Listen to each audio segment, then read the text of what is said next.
Hey kiddo. This chair. Alright, hey kiddo. I want to talk about honor. Again, one of these words that I find very important. It is used all the time in our culture, in our society. Um, it is held in high regard.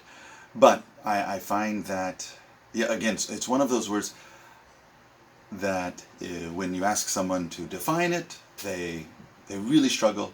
They're not sure.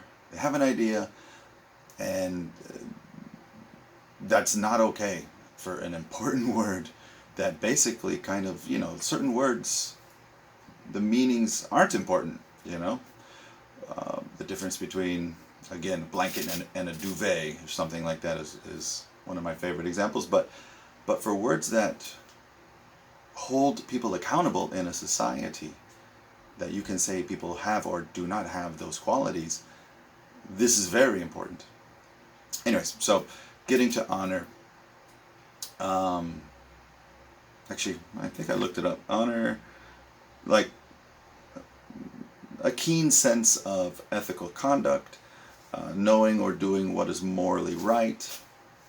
I can't say that those are wrong, but if I explain that to an 8, 9, 10-year-old, I don't think they get a clear understanding of what honor means. Um, so I spent a long time thinking about it, and I came up with, especially upon looking at societies that were at least the the myth around them is that they're incredibly honorable, like the samurai society, the culture in Japan. Stories of samurais dueling, and one guy, his sword breaks or something, and the other samurai would give his extra sword so they can continue battling. And mind you, these are to the death. So I don't know if these are true, but nonetheless, it's an example of honor. And whereas stabbing somebody in the back is dishonorable. And after, kind of just once I started thinking about it, it actually became quite obvious what honorable, or to do something with honor means, is simply to do it by the rules. That's it. The rules say that, you don't stab somebody in the back. Um, as opposed to, so how can we use that word in modern times, because we're really not, we're not in situations where we need to stab somebody in the back very often. So really, I wish the word were to be more used in sports, because that's where you could play with honor. You play by the rules. You're not obviously I'm going to use basketball as an example a lot, but I don't consider somebody who what do we call, flops, acts like they got hit, falls down, even though the other guy might not have even touched them, and the other guy gets, the charging call or something. It goes against him, and the flopping worked. It might work, but that's not playing with honor.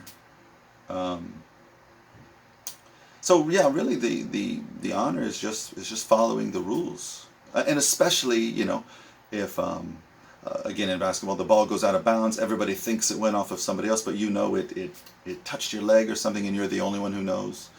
To turn around and say, no, no, no, that went out on me, would be to play with honor. Um, and it's really that simple. The word that I think that I've really come to like over the past just couple of years, and I think the word people want to use, they don't know the meanings of these words, and they don't really think much about them, and everybody else uses it, so it must be right. But the word that people want to use, that I think they should be using, is noble. And not noble from, kings and queens. I think it's probably where it first came from, is just noble is simply put, to do the right thing. If you do that, if you are known as a person who does that, then you are considered noble. And probably that's where it just, kings and queens started calling themselves that, because they wanted to be seen that way, and it just got mixed up and messed around. But yeah, that to be considered noble, that's my goal for myself, and I certainly hope for my kids, is that we are seen as noble, that you can count on us to do the right thing. And not that honor isn't important, it's just you have far fewer opportunities to use it. just like I talked about courage and bravery, is, you know, how many times in a year do you need to be brave? Whereas I think courage comes up a lot more often. So again, honor every now and then, sure, but it's to be noble is a daily thing that you probably will need to do to be considered it. Anyways, you know, honor versus noble. Um, I find that, you know me, interesting to think about, and also really important. So most people don't bother with it. All right, kiddo, later.